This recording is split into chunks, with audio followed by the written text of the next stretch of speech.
bunga po ng patuloy na pag-angat ng ekonomiya ng Pilipinas. May magandang balak po ang ilang OFW sa Oman. Plano nilang mag-invest sa pagbabalik nila dito sa ating bansa. And that is for good. Na, sa English yun.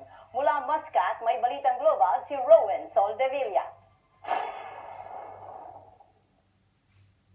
Medyo magulo pa. Mahigit 10 taon ng OFW sina Sherwin Alejandro at Sheila Alejandro. Sa tagal nila sa trabaho, sa bangko nila nilalagay ang kanilang kinikita dahil hindi nila alam kung saan at paano palalaguin ang kanilang ipon.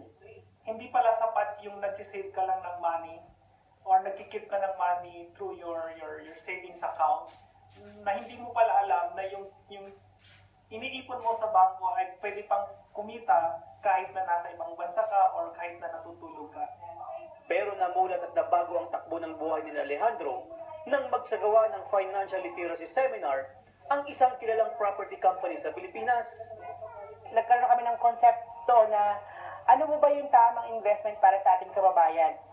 Sa tulong ng Financial Literacy Seminar, nabigyan ng ideya ang mahigit 150 Pinoy kung paano nila palalaguin ang kanilang kinikita. Dapat daw, nagpapasok sa ating bulsa yung ating binibili at hindi naglalabas. Ayon sa CNN Money, pang-apat ang Pilipinas sa fastest growing economy in the world dahil sa mahigit 6.7% ang gross domestic products, kung kaya't ito ang tamang panahon para mag-invest sa bansa.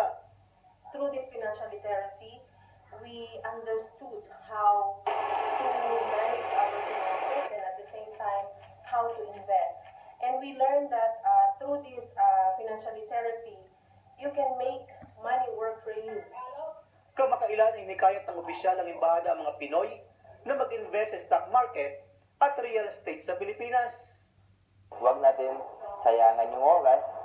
No? Let's take every opportunity na meron para makakauwi tayo na maaga. Malaking opportunity po ito na magkaroon po ng low-cost housing po na at least in my work experience po, nakapag-secure na po ako ng future para pagbalik po natin sa Pilipinas, at least meron po tayong investment. Mungkahi ng mga OFW, isama ang Financial Literacy Training sa Pre-Departure Orientation Seminar o PDOS para mabigyan sila ng kaalaman sa pangangasiwa ng perang kanilang pinaghirapan. Rowan Soldevilla, ABS-CBN News, Muscat, Oman.